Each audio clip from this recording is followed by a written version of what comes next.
Bonjour et bienvenue pour cet épisode de Ça dit quoi, où l'on va débriefer le match entre le Racing et Lorient pour la 22e journée de Ligue 1. Allez, c'est parti. Alors tout d'abord, le Racing jouait en 4-4-1-1 et Lorient se plaçait en 3-4-3. Le coup d'envoi est donné. Et même pas le temps de se faire chier, étant donné qu'à la première erreur, Strasbourg à la Bélarouche qui capte mal un ballon et qui le relâche après un contact avec Perrin, ce qui profite à Mohamed Bamba. Malgré que la VAR ait eu un doute sur la validité du but, il n'y avait absolument pas faute et le but était clairement valable. Et dès la 9e minute, comme si c'était prémonitoire, une combinaison du Racing sur coup franc a été gênée par l'arbitre Monsieur Thomas Léonard, ce qui permet une récupération des Lorientais. En effet, c'est prémonitoire car Thomas Léonard n'a pas fait un bon match, comme beaucoup d'arbitres lors de cette journée de Ligue 1. Alors que jusqu'au quart d'heure de jeu, les Lorientais étaient meilleurs que les Strasbourgeois, à partir de la 15e minute, les Alsaciens vont réussir à prendre le jeu à leur compte et à dominer la rencontre. Et cette domination va porter ses fruits, avec à la 17e minute, dans la surface, un tirage de maillot sur Jesse Deminguet. Et selon l'avis du compte Twitter Faute ou pas faute, qui est un ancien arbitre qui analyse les situations et les décisions litigieuses sur Twitter, n'hésitez pas à aller le suivre, il fait du bon travail. Un penalty aurait dû être sifflé pour Strasbourg et un carton jaune pour le défenseur lorientais. À partir de ce moment-là, et jusqu'à la fin du match, ça va être une attaque-défense, avec l'équipe strasbourgeoise essayant de passer à travers le rideau lorientais. Et à la 41e minute, Emmanuel Emega est trouvé en appui, dos au jeu, et il arrive, en gagnant son duel face au défenseur lorientais, à remettre en retrait à Bakwa avant de redemander la balle en profondeur. L'ancien Bordelais va réussir à lui mettre entre deux défenseurs. Sa frappe va être malencontreusement arrêtée par Yvan Vogo. C'était une très bonne occasion et une très belle action de Emega.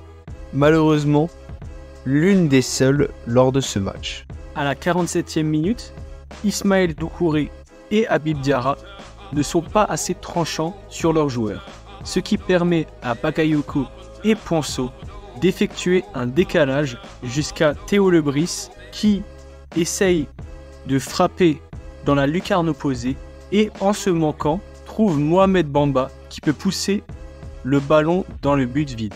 Sur cette action, on peut notamment remarquer l'absence d'Ibrahima Sissoko. En effet, lors des derniers matchs, c'est celui qui permettait de récupérer le ballon, chose qui a été mal faite par Doucouré et Diarra sur cette action. Et c'est là que l'arbitre siffle la mi-temps. Lors de cette première mi-temps, Lorient a été plutôt dominé, mais les joueurs du Racing n'ont pas su marquer malgré quelques bonnes opportunités.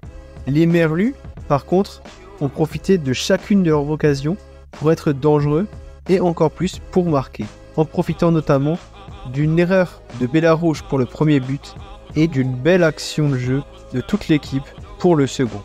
Les Strasbourgeois vont devoir faire mieux en deuxième mi.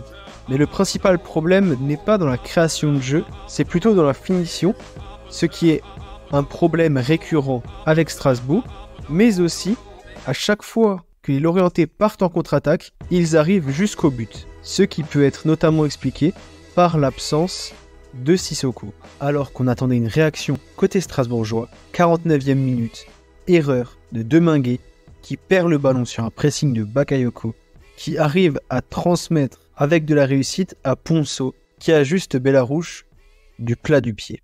Et seulement 2 minutes après, Dylan Bakwa va tirer un corner. Sur ce corner, il arrive à trouver Frédéric Bilbert, dont la tête va se loger dans la lucarne d'Mvogo. Le match est relancé. Et c'est pourquoi, quelques minutes après ce but, Patrick Vieira va effectuer un triple changement, avec la sortie de Jesse Deminguet pour Kevin Gamero, celle de Marvin Senaya pour Thomas Delaine et la sortie d'Ismaël Doucouré pour Angelo C'est à ce moment-là que commence la baisse de qualité des décisions arbitrales. Sur une contre-attaque de Strasbourg, Angelo est à droite et Isaac Touré lui fait un tacle au niveau du genou. L'avantage est laissé par l'arbitre car l'action continue pour les Strasbourgeois, mais l'arbitre ne revient même pas sur la faute pour lui mettre un carton jaune. Première mauvaise décision arbitrale et premier jaune normalement pour Isaac Touré.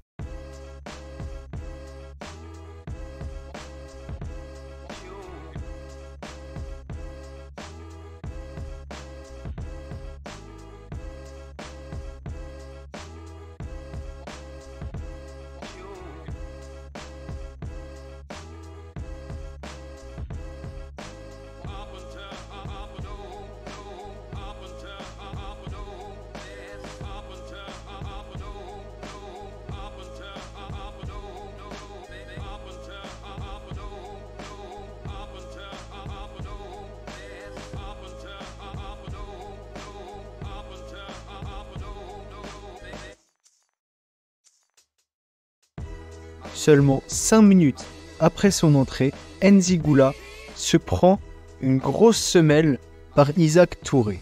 Ce dernier essaye de le relever et de l'embrouiller avant que Angelo défende son coéquipier pour qui, on le rappelle, c'était son premier match en Ligue 1. L'homme qui faisait la taille d'un couteau se prend un carton jaune pour la faute et Angelo se prend un carton jaune pour la bagarre. Cette décision est assez étonnante, étant donné que, normalement, lorsqu'il y a des choses comme ça qui se passent sur le terrain, la sanction est la même pour les deux joueurs. Soit les deux joueurs reçoivent carton rouge, soit les deux joueurs ont jaune, ou alors les deux joueurs n'ont rien. Mais c'est pas un joueur a un jaune et l'autre joueur n'a rien. À ce moment-là, Isaac Touré en est déjà à son 3e carton jaune qu'il aurait dû recevoir. Il n'en a reçu qu'un. Et à la 95e, dernière action, balle pour le Racing comme depuis le début du match, un centre est bien géré par la défense lorientaise. Isaac Touré repart avec la balle sur le côté gauche jusqu'à ce que Dylan Bakwa lui fasse un tacle appuyé au niveau de la cheville. L'arbitre lui donne un carton rouge. 3e grosse faute arbitrale, étant donné que cette faute ne valait qu'un jaune. C'est d'autant plus étonnant quand on regarde le match de 17h, Reims-Lens, durant lequel il y a un tacle assez similaire à celui de Bakwa, mais beaucoup plus haut, et pas seulement sur la cheville. Le défenseur rémois ne se prendra qu'un carton jaune, ce qui est également une erreur d'arbitrage. On peut également estimer que ça ne valait qu'un jaune, étant donné que Dylan Bakwa ne s'est pris qu'un seul match de suspension après la commission, alors que normalement, un carton rouge direct, c'est 2 matchs minimum. Pour résumer, c'était un match assez compliqué face à une équipe qui défendait bien et assez bas. Ce but pris très tôt dans le match a forcé l'équipe strasbourgeoise à prendre des risques pour essayer de marquer, et donc de laisser des espaces en contre-attaque, ce que les Lorientais ont bien utilisé pour mettre en difficulté les Strasbourgeois. Il faudra se remettre dès ce samedi face à Brest, une équipe en forme qui vient de gagner contre l'OM, alors que le Racing enchaîne 3 défaites consécutives. Dites-moi ce que vous avez pensé de ce match et n'hésitez pas à mettre en commentaire un pronostic du match contre Brest. Merci d'avoir regardé et à bientôt.